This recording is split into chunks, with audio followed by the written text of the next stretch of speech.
নমস্কার। কবিতা জন্মভূমি আজ। কবি বীরেন্দ্র চট্টোপাধ্যায়।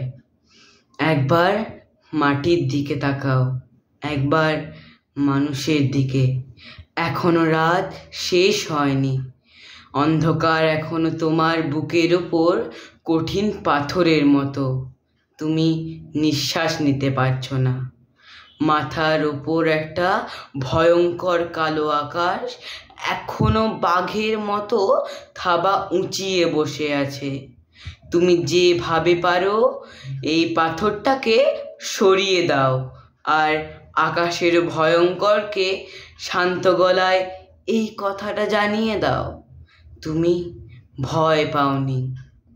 মাটি তো আগুনের মতো হবে যদি তুমি ফসল ফলাতে না জানো, যদি তুমি বৃষ্টি আনার মন্ত্র ভুলে যাও। তোমার স্বদেশ তাহলে মরুভূমি। যে মানুষ গান গাইতে জানে না, যখন প্রলয় আসে সে বোবা ও অন্ধ হয়ে যায়। তুমি মাটির দিকে তাকাও, সে প্রতীক্ষা করছে। তুমি মানুষের হাত ধরো, সে কিছু বলতে চায়। নমস্কার।